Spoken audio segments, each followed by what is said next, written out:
we just killed 1 million. It could have something, I could be crazy.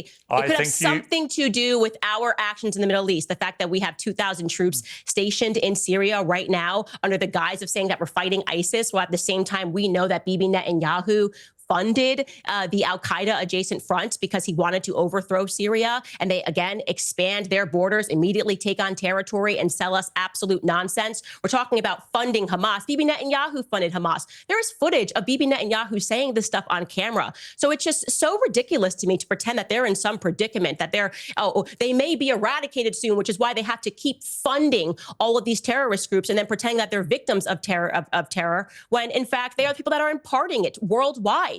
You know, I just think that, like I said, Generation 9/11 has grown up, and I think that our eyes are very clear here, and we recognize that our relationship with Israel has become increasingly problematic, and it always was problematic. So I'll again ask the questions, Piers. I'm asking you because we're having a conversation. Yeah. Name something positive that our Zionist aid... On a recent appearance on Piers Morgan Uncensored, Candace Owens fearlessly dismantled the atrocities committed by Benjamin Netanyahu's government, calling out the relentless bombardment and humanitarian crisis unfolding in Gaza. As Piers attempted to push his usual pro-Israel talking points, Owens held her ground with facts, moral clarity, and an unflinching demand for justice. She exposed the hypocrisy, highlighted the suffering of innocent civilians, and made it clear human rights aren't up for debate.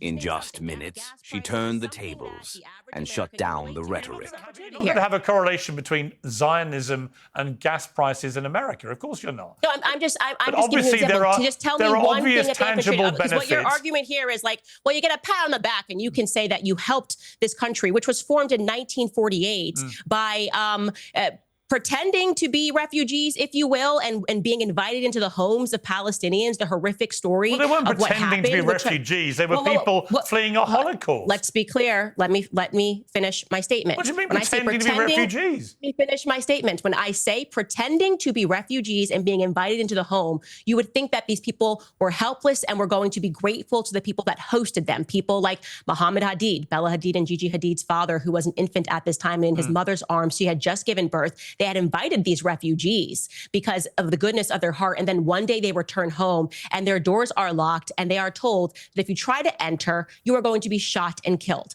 That is the reality of how Israel was established as a state. Okay, that is not a stain that you can wipe from history. Most Americans growing up actually believe what happened was that, okay, it was a little messy. That's what happens after wars. Borders get changed. But at the very least, they were given money. I mean, you've lived here for hundreds of years. Here's money for your property. No, that's not what happened. They were forced out of their homes at gunpoint. Listen, and it's wrong. So we get to be the nation pat on the back. According to you, the thing that America gets. Let me finish. I'm going to let you finish. It's your show. We can. But let me finish. Your argument is that what we get to be is that nation that keeps supporting it as they continue to move their borders in this way. Now we're seeing that incursion into Gaza, and we are certainly going to see it by the end of this administration in the West Bank. Because, like I said, that is why Miriam Adelson gave Trump $100 million. Look, as you know, I oppose what the Israeli government is doing now in Gaza. I oppose the expansion of settlements on the West Bank. I think all of that is completely wrong. I do think America supports Israel because it remains the only democracy in the Middle East, and that's an important... They're not a democracy. Stop saying that, Piers. You know better. Well, they have elections. It's not a democracy. They have elections.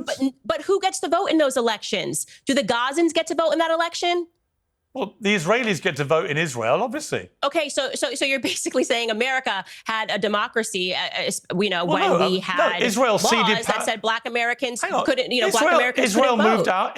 It is indisputable that Israel moved out of Gaza in 2005, and there was an election, and Hamas got elected. Right now, yeah, I agree with Bibi Netanyahu was on camera saying that they were going to fund Hamas. In a powerful follow-up, Candace Owens cuts through the noise and exposes a hard truth. Israel is not a true democracy. She points out that millions of Palestinians living under Israeli control in the West Bank and Gaza have no right to vote in the elections of the very government that controls their lives. Not because of crimes or citizenship issues, but simply because of who they are and where they were born. Her argument is clear. A system that denies basic political rights based on ethnicity or birthplace is not democratic. It's apartheid.